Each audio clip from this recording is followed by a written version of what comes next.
Yesterday morning here, not far from where we're standing, reports of multiple vehicle crashes on I-55 around mile marker 76 through 78. So this area is a very flat roadway that is surrounded by dirt farm fields, and there's very little windbreaks in that area. And fields to the west of I-55 were depositing significant field dust across I-55, causing essentially zero visibility, complete blackout conditions. So as our troopers were arriving, they were learning that the incident would have numerous vehicles involved, and I'll get to the specific numbers, some of which were on fire, numerous injuries and fatalities. Our folks immediately dispatched troopers from Troop 8, which includes the Metro East area, which is just a bit to the south of here, and from Troop 6, which is the Springfield area just to the north of here, where both of these areas of the Illinois State Police coverage overlap.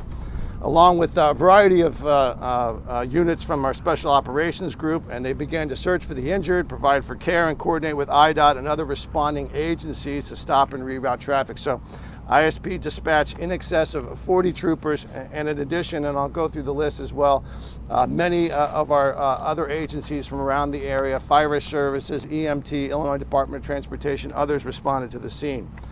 We also dispatched our investigative agents from the Division of Criminal Investigation. Now, that does not mean that there's a criminal investigation going on here. It just means that those people within the Illinois State Police, they have the expertise, they have the experience at doing what it takes sometimes to be able to identify remains and be able to identify and notify the next of kin with the information and the evidence that we had available to us. So, in addition, ISP traffic crash reconstruction units were deployed in our crime scene investigators. So command post was set up where emergency services responded jointly to work to be able to provide rescue services to those in need, and to obviously try to prevent further crashes. And that's why the road was closed.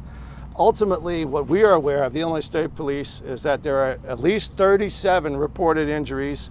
And the number we have as of right now, and we have no reason to believe that this number will change, there could be more information, but as of right now, we believe 6 fatalities, and the age of the victims range from 2 years old to 80 years old.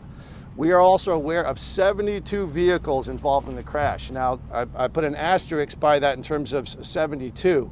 There were vehicles that were involved in the incident and involved in the event in the crash, may have had some damage, but it may have been able to drive away safely. So there may be some vehicles, it could be a much higher number that we can't account for simply because they were able to leave the scene safely before first responders were there, or they just didn't need any assistance. They were otherwise fine and just wanted to be able to vacate the premises and get away from the fires and the other damage that was there.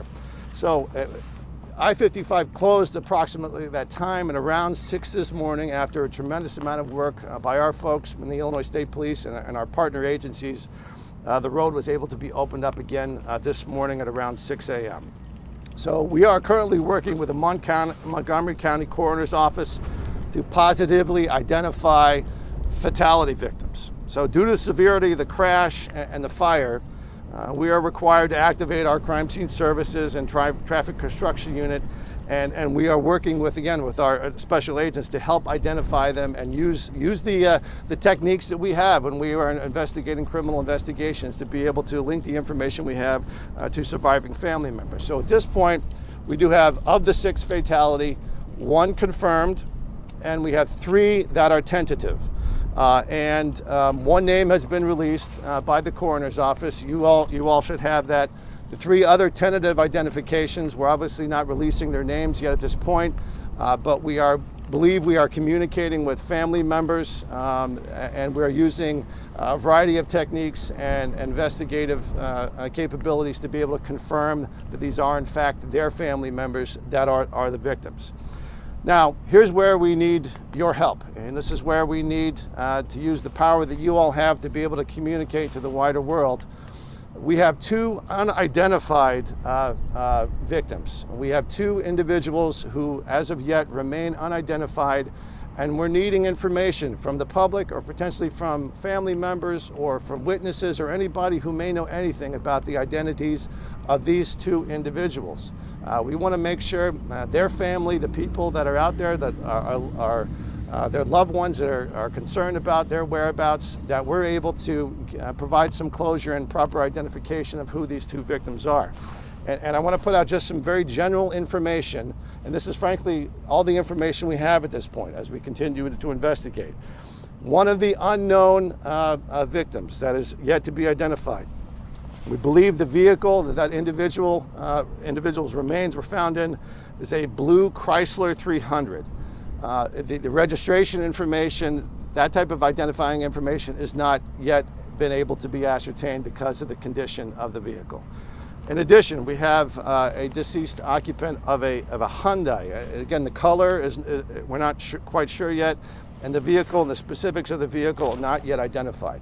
But please put out to the public that we have a phone number, 618-346-3653. I'll repeat that number, 618-346-3653. If anybody might have information that could help us, shed some light on who these potential unidentified victims are, the occupant of a blue Chrysler 300 and the occupant of a Hyundai who may have been in this area at this time yesterday, please call that number, give us that information, and that will be helpful to us in trying to be able to identify who these individuals are. Last but not least, let me thank the tremendous response by the people that are behind me, the outstanding leadership that they showed yesterday morning and throughout the day and throughout the night in leading our response to this effort. This is what the Illinois State Police do. Also very grateful for our partners at the Illinois Department of Transportation, the local fire services, local ambulance services, local law enforcement, our partners here in this county and in this municipality. The effort was very professional, very timely, under a very unusual circumstance. Certainly dust storms happen, but it is not something that happens every day here in this part of Illinois or in any part of Illinois. So this is a very series of unusual circumstances. I know meteorologists and the National Weather Service have certainly put out their observations and their conclusions about what led to these circumstances. And it's simply a terrible, terrible tragedy. It was a terrible day here in this part of the state and for the families that were affected by this. And we'll certainly continue to keep them at the center of our hearts as our love goes out to them, but as we do the job that we need to do here to identify the remains of these last two individuals. That's the work that still remains undone here. We are going to do everything we can, as we do in these circumstances, to very deliberately, very professionally go through the process of the traffic crash reconstruction, analyzing this again at this point, this very early in the process. In no way are we saying that there's some indication that there's something criminal that's going on here, but we do have 6 individuals who have lost their lives, so we have to do everything we possibly can to make sure we ascertain as many facts as we can under the circumstances. So in the event there's anything to be learned from this, we'll certainly share that with the public. But at this point, this is just a terrible series of converging circumstances, very unusual, and a terrible loss of life. And we are all grieving for the people who died here yesterday. And with that, I will just conclude and see if there's any questions that I can answer for you. Director, the 2 unidentified victims, are you able to say male, female? I am not. I'm not able to say that yet. 2 adults? 2 adults, yes. Yeah, there were 2 separate cars. I don't believe there were children driving the cars, so these were 2 adults. Director Kelly, we have heard in the last 24 hours from some in the local farming community who are upset. They say this was avoidable based on the farming techniques used. Is any part of your investigation looking at who may be responsible? Well, certainly we're looking at the surrounding area to see what information we can ascertain that may link, where the dust was coming from. But we know, again, just listening to what the National Weather Service has had to say and meteorologists have had to say about these circumstances, is that there's any number of things that could have led to this. And there's many different ways of tilling soil. There's no-till. There's lots of different types of agricultural activity. But some of these things may be related to a period of dryness, where there's not as much rain as there usually has been. And we're going to try to connect as many dots as we can and see if there's anything we can learn from that. But we're not jumping to any conclusions at this point. Are criminal charges possible? We have a process to make that determination, and if and when there's something that warrants that, we'll certainly share that with the public. But in no way are we anywhere near that type of conclusion at this point. Are you aware of any type of regulations that would limit the amount of tilling that a farmer can do during a particular type of? Well, I can say this again. There's many different types of agricultural techniques that are used, in terms of plowing a field. And it's a whole host of factors that go into how that process works, and the timing. It does not benefit a farmer to lose a bunch of their topsoil, so they have no motivation or no reason that they would want to do something that would cause this in any way. So there's no logic to saying that someone did this on purpose and they were somehow skirting some sort of regulation. But again, we're going to look at everything, and it is our job, and this is what the Illinois State Police do well, is to follow the facts wherever they take us, good, bad, or ugly. But we also don't want to jump to any conclusions beyond what the evidence shows. Mr. Director, who else? No, if you could elaborate just a little bit more. We've heard from locals who are saying something along the same lines, where because of the tools and techniques that they were using, that's what caused this. Could this have been avoidable? I'm not going to, again, as I said, I'm not going to jump to any conclusions without knowing the facts. So that's the process we're going through now. We're doing an investigation, and if we have more information that points a certain direction, there'll be an appropriate time and a place to share that information. Well, Mr. Director, who helped you? Did any of them respond to the scene? Yes, they did. Did they speak to what they saw? What they drive up to? What was their initial reaction? Sure. Let me answer all these questions, then we'll come back around to them. Yes, sir. Mr. Director, who helps the helpers? Today or someday in the future, some first responder is probably going to say, man, oh man, I need help. What's available? So our officers deal with very intense and sometimes very tragic circumstance on a regular basis. This is the duty that they face every day. It's the mission that they've been called to do, and that's not just true for our troopers. It's also for all law enforcement, for medical first responders. And we certainly have a layer and a myriad of options in terms of, what we call now wellness, making sure that we are helping the helpers, making sure that we are taking care of the people that take care of everyone else. And we have a process for these type of major incidents. I will say we're pretty good at being able to talk through these incidents and refer people to appropriate services if they need it. We know in a very difficult situation like this, where there's fatalities, where there's some very extreme and very intense images and sensations that human beings are dealing with, that certainly can leave us scars on the psyche of the individuals that are dealing with this tragic event. And I think we have a pretty good process in place where we're very open about that. This is not something, it's not, back in the day where you just push it down and bite your lip and carry on. That's not best for the people that are doing this work. The most important tool they have is not all the amazing tools that they have to be able to respond to these emergencies and technology. This is the most important tool they got, and we're very thoughtful about trying to make sure we're maintaining that tool. Yes, sir. Mr. Kelly, I just wanted to ask, what exactly, why did it take until a crash for everybody involved to close these roads when visibility was so low? Why did it take until somebody got into an accident for these roads to be shut down so that, fatalities like this could have been avoided?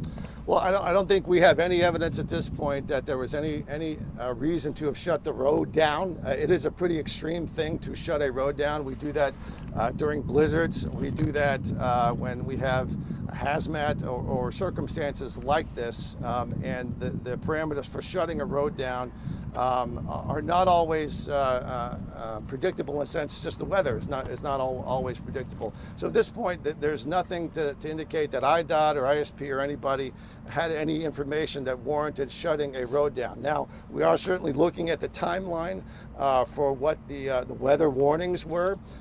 Some of those warnings, in terms of the warning about there being a dust storm, came after some of the accidents that occurred yesterday. You've obviously seen that IDOT has updated some of their signs to put information out that people can be more aware of this, and we'll look at that. We'll certainly look at that. But at this stage, we don't have any reason to believe there were factors that indicated an interstate should have been shut down preemptively. There was nothing that just would have warranted that. Has the National Weather Service given you any indication? It's windy today. It's almost the same conditions. It's not as gusty. The conditions like this could happen again. Yeah, so they do have a warning out still right now for the wind conditions through today, I believe. Have any drivers been cited? Could they be cited for speed or any other factor? So our traffic crash reconstruction folks, that is what they will do. They will go through the process of trying to reconstruct what exactly happened here. They will look at things like black boxes that are in the car to be able to see what the speed was. They'll interview as many people as possible. But when we're talking about 100 objects all moving at potentially high speeds and maybe under the speed limit, but maybe not necessarily safe for conditions, those are questions that we have to ask. Those are questions that we ask anytime there's an accident of this nature, or even a smaller accident, to determine what the events were that led to this. So we'll see, but we're very much early in this process. We have a lot of evidence to go through. We have a lot of people to interview. We have a lot of science that has to be done to be able to see what we can determine from this. Yes, ma'am. Just to be clear, the two drivers that you're trying to identify, were they burned beyond recognition? I will say we are not able to identify them. And I think the specifics of that are something that I think would be more appropriate to discuss during the coroner's inquest or further investigation later. And I'm also trying to be sensitive to the family members that are out there. This is not the place to explain how they may have lost their loved one. Director. Yes, sir. Obviously, there's a lot of traffic crashes can be avoided. I mean, as you know, of course. What happened yesterday with the dust storm seemed to happen very suddenly, very fast. A lot of vehicles on the road. How do motorists avoid something like that? So look, anytime there's an accident, speed is a factor. And again, I'm not saying, and I'm not jumping to any conclusion that anybody was driving in excess of the speed limit. But in Illinois and in every state, you have to drive at a pace that is safe for conditions. And if you get a condition where it's blackout, you can't see anything, the safest speed is like no speed, basically. And what we would tell people, if they find themselves suddenly in this condition, whether it's dust or whether it's weather or it's rain or it's a tornado, whatever the case may be, slow down. That is always the best advice. Slow down. If you can safely get off the interstate, do so. Whatever you do, do not just stop right in the middle of the interstate. Okay, don't just pump the brakes and come to a halt. Try to get off the roadway in any way that you can safely. But that's what we're looking at in terms of determining what happened here. Speed and the movement of objects and how objects strike one another, that's always going to be a factor in determining what happened here. Can you do a quick touch on the fires that you briefly mentioned, fires and explosions that people were calling here? Yeah. So what do you want to know? Just we heard there were 2 semis that were on fire. Yeah. So we'll know more as we go through this in terms of how many vehicles may have been on fire and what the source of the explosions were, whether it was just from the semis or whether it was other vehicles. Obviously, we have electric cars now that are pretty common on the road. Batteries can impact the type of fire that you see and the response that's necessary to be able to respond to that fire. But as you've heard, there have been multiple witnesses who have made statements with regards to the fires they've seen and multiple explosions. Any hazardous materials? Is that a concern at all in the cleanup? At this point, nothing that we have concern other than just the usual kind of stuff that you see. Again, batteries typically have chemicals associated with them. The fuel, that is very common, that's spilled as a result of the damage to the fuel tanks. Nothing special, nothing of great concern in the trucks that were involved in this particular accident. But our folks are well trained. Everybody takes recurring training to be able to respond to hazardous material. And at this point, there's nothing of special concern other than the usual that you see. Yes, ma'am. Open now. Is there any concern on this road at any point? Are drivers safe to obviously move back and forth? Is there any damage done to it? So the road is drivable.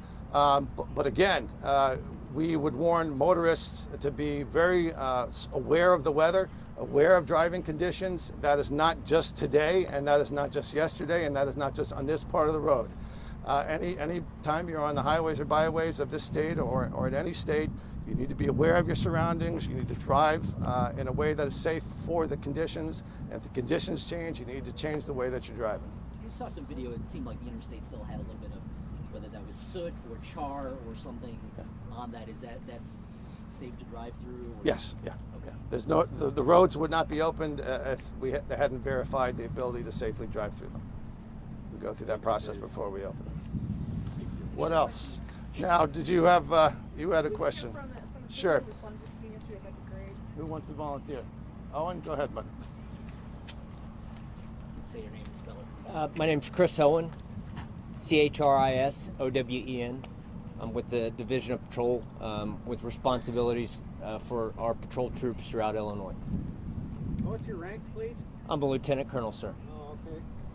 So when you first got the call and arrived on scene, what was that like? So our troopers received the call of the massive crash and immediately engaged in a response, as the director indicated, from our Troop 8 in the Metro East area, as well as in the Springfield area, which is our Troop 6, and our Strategic Operations Command dispatched a handful of troopers to the area as well. Our goal upon arrival is immediately life safety, getting to the injured, trying to get them to emergency medical care, and shutting down the roadway so there's to prevent additional crashes. So what you found was very brave state troopers and other law enforcement personnel and emergency personnel arriving on a scene where they could not see and taking immediate action to safeguard further injuries and save people working together. What was the first thing that you saw? The first thing that would have been seen was the dust storm and not being able to see what's on the other side of it and having no knowledge of exactly the extent of the incident that we were coming into. Have you personally ever experienced a scene like this? Yes. Were there extrications, and can you describe how that occurred? The extrication process would have involved some of our troopers helping people out of their vehicles, as well as our other emergency personnel, the fire departments, and the brave men and women responding from our EMS providers going into the scene to help victims off the roadway to safe locations. We dispatched vans from our Division of Training Academy, and there were school buses that showed up on frontage roads so we could safely get these people off the roadway and to reunification sites. This was yesterday. Obviously this is kind of a, it's not like we're in a big city, right? We're kind of in a remote location, and I say that because it's like the director said, there's 37 injuries. So as far as ambulance go, what kind of resources does that take up? Like, how many ambulances does that require? How many towns? Yeah.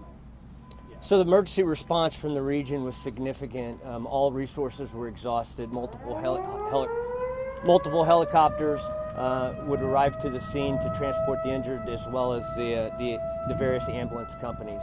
The exact number I do not have currently with me, but it was numerous. As the director indicated, there was over 40 emergency services agencies that responded in unison to this incident.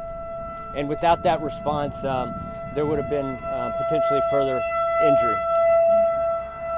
First Tuesday of the month? Yes, and it's the first Tuesday of the month.